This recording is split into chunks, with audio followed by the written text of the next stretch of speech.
Okey. Maka tibalah giliran Asy-Syafi'i di depan Khalifah Harun Ar-Rasyid. Masa mula-mula sabar tu, duduk di depan tu, Imam Syafi'i beritahu, "Assalamualaikum ya Amirul Mukminin wa barakatuh." Tak ada apa? Tak ada perkataan apa? Tertinggal. Warahmatullahi tinggal. Khalifah Harun Ar-Rasyid ni jawab, "Waalaikumsalam warahmatullahi taala wabarakatuh."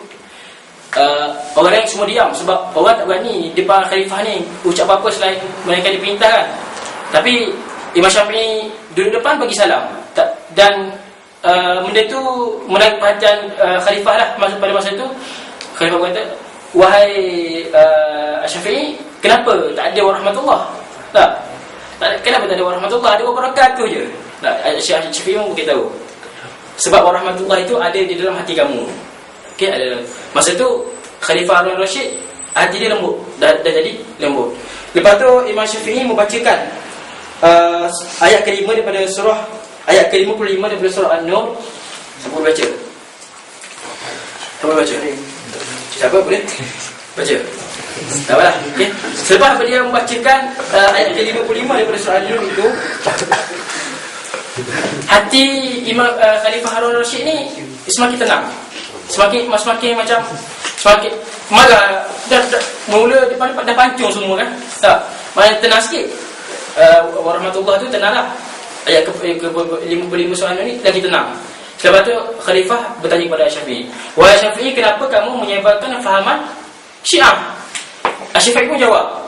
Dengan dia jawab dengan dia mengemukakan ayat daripada surah Al-Hujurat ayat 6. Ayat apa? Ayat 6. Ya ladina amanu. Ya ladina amanu in ja'akum fasiqun binaba. Okey? Fatabayyanu. Lagi tenang, lagi tenang hati Khalifah Harun Ar-Rasyid. Sebab tu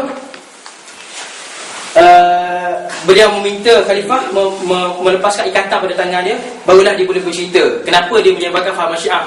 Okey? Dan selepas dibuka okey, beliau menceritakan, Syafi'i menceritakan, sesungguhnya semua itu dusta belaka. Kalaulah aku ni ditangkap, dituduh Syiah kerana aku menyayangi keluarga Rasulullah SAW, maka aku hari ini aku bersaksi, aku tak rugi kalau aku mati dibunuh kerana aku sayang kepada keluarga baginda. Tak. Sedangkan kamu wahai khalifah, kamu juga adalah keturunan Nabi SAW, yang mana bertemu Khalifah Harun Ar-Rasyid ni keturunan dia daripada Al-Abbas, iaitu bapa saudara Rasulullah SAW. Kalau aku cinta, aku dibunuh hari ni kerana aku cinta, aku dituduh Syiah kerana aku cinta. Apa aku Syiah cinta ni? Tak? Faham?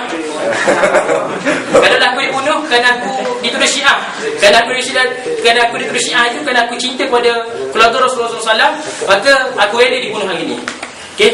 Pada masa itu Khalifah Harun Ar-Rasyid ni dia dah bagilah dah terima. Dia lepaskan Imam Syafi'i, disaksikan oleh Muhammad bin Hasan Asy-Syaibani. Okey, yang mana bin Hasan Asy-Syaibani ni kita tahulah dia seorang ulama yang mana berkawan rapat dengan Imam Abu Hanifah. Okey. Betul lah? Betul lah abang Firdaus? Tak nak harga. Okey. Betul lah, insya-Allah. Okey. Dan beliau kekal berada di Iraq. Tengok, dah ditangkap. Kita tengok hikmah dia ditangkap di bawah Iraq tu. Imam Syafi'i lagi dia boleh menyebarkan dia punya ilmu di Iraq, sehingga meninggalnya Imam Asy-Syaibani pada tahun 189 Hijriah. Kemudian dia pulang ke Mekah. Okey, kemudian dia pulang ke Mekah dengan ilmu yang penuh di dada. Mana sekarang ni Imam Syafi'i ada ilmu dia, fiqh ahli Mekah, fiqh ahli Madinah, fiqh ahli Iraq. Kat situ kita tengok hebat ke? Tak, macam terlalu hebat Imam Syafi'i ni. Selepas dia maknanya ilmu dia mengagumi semua. Seolah-olah kalau kita boleh katakan di sini, beliau adalah ketua pada imam mazhab ni. Macam itulah anda katakan. Okey, tapi bukan macam tu pun. Okey, maknanya dia telah belajar semua ilmu. Bahkan kita ceritakan sebentar nanti Imam Ahmad bin Hanbal pun belajar dengan dia. Sedikit semasa Imam Ahmad bin Hanbal menunaikan umrah di Mekah pada selepas saja Imam Syafi'i pulang ke Mekah daripada Iraq ni. Okey, kita tengok pulang ke Mekah. Telah memulakan pengajian di Masjidil Haram semasa umur dia selama 9 tahun. Antara anak muridnya adalah Ahmad bin Hanbal yang ketika itu tunai umrah belajar sekali. Okey, tunai umrah belajar sekali. Okey, beliau telah mengkaji semula ilmu fiqh, hadis, ikhtilaf ulama sehingga berjaya meletakkan kaedah yang berbeza berkenaan dengan fiqh Hijaz dan fiqh Iraq serta kaedah istimbat hukum dan kaedah-kaedah ijtihad. Dari sini terselah kehebatan beliau yang akhirnya menjadi mujtahid mutlak sehingga menjadi usul mazhab yang tersendiri. Okey, semasa dia pulang daripada Iraq ke Mekah ni, di sini bermula mazhab Imam Syafi'i, usul mazhab Imam Syafi'i. Okey, dan ketika ini juga beliau menulis kitab Ar-Risalah. Nanti kita akan ceritakan sedikit bukan kitab Risalah sebab masa pun tinggal 4 minit lagi. Okey. Okay. Kita tinggalkan Abu Ali Al-Jarud ni mengatakan, okey, kita cerita balik kali kedua ke Iraq. Okey. Tahun 195 Hijrah, Imam Syafi'i telah pergi ke Iraq semula untuk menyebarkan usul mazhabnya, mazhab Imam Syafi'i.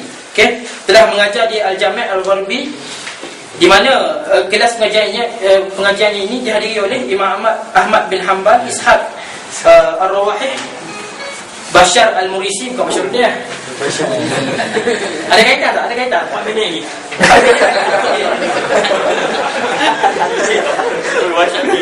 Ahmad Al-Mahdi, Abu Thawb dan Hussein bin Ali Al-Karabisi. Okey. Memberi impak yang sangat besar kepada ahli Iraq pada masa itu. Ahli Iraq sekarang ni kita tahu masa tu bergaduh, ada ahli Ra'yi. Ahli Ra'yi ni ahli apa? Ahli Okey. Ahli Ra'yi ni kita beri kedua ahli falsafah lah, menyelesaikan banyak masalah hukum melalui akal. Okey, dan bergaduh dengan muhaddis pada masa itu di Iraq. Tapi muhaddis ni selalu kalah. Sebab apa? Sebab muhaddis ni pada masa itu, ketika di Iraq pada masa itu, hanya faham hadis pada zahir saja. Okey, hanya faham hadis secara zahir saja, menyebabkan dia kalah. Okey, kalah dengan ahli Ra'yi. Maka pada masa itu ahli Ra'yi lah yang menang dalam sesuatu perkara. Okey. Okey. Dan datang Imam Syafi'i membawa sinar cahaya yang baru, menyelesaikan semua masalah ni. Okey. Sehingga kan disebut oleh Imam Ahmad bin Hanbal, dahulu segala permasalahan fiqh dan qadha adalah pada ashab Abu Hanifah sahaja. Sehingga ramai melihat Syafi'i, sehinggalah kami melihat Syafi'i, sehinggalah datang Syafi'i. Sesungguhnya beliau adalah orang yang paling alim berkata kitab Allah dan sunnah Rasulullah SAW. Okey. Dan terselah kehebatan pada ulama ini, pada Syafi'i ini, sehingga ulama Iraq menggelarkan dia Imam Sunnah dan Nasirus Sunnah. Okey. Cerita ni panjang. Kalau nak cerita kena sambung 1 jam ni tentang gelaran Nasirus Sunnah dan juga Imam Sunnah. Kita ceritalah kali insya-Allah. Setelah 2 tahun beliau pulang ke Mekah, kemudian kembali semula ke Iraq pada tahun 198 Hijriah, tetapi hanya 8 bulan sahaja. Okey, sebab ketika itu Khalifah Ma'mun dia cenderung kepada faham Mu'tazilah yang dibawa oleh Wasil bin Atha yang diceritakan oleh Presiden Muhammad tadi. Okey, maka beliau berpindah ke Mesir. Okey, Mesir. Okey, di Mesir inilah yang timbulnya mazhab Jadid. Okey, sebab pada ketika di Mesir ni Imam Syafi'i dia mengkaji semula. Okey, mengkaji semula ilmu fiqh yang beliau kaedah fiqh yang beliau letakkan semasa di Iraq sebelum ni. Okey, dan juga di Mekah. Datang ke Mesir beliau kaji semula. Sebab apa? Sebab keadaan di Mesir sangat berbeza. Dan sekarang ni kita tengok Mesir memang sangat berbeza lah kan? Dia sangat berbeza. Mesir ni keadaan dia lebih keras. Bukan kasar, keras. Syadid ya? Okay. Berbanding dengan ahli Madinah. Okay.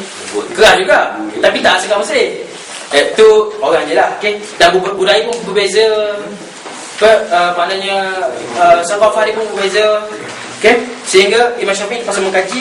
Sebab itulah timbulnya mazhab Jadid di dalam mazhab Syafi'i. Okay. Qaul Jadid.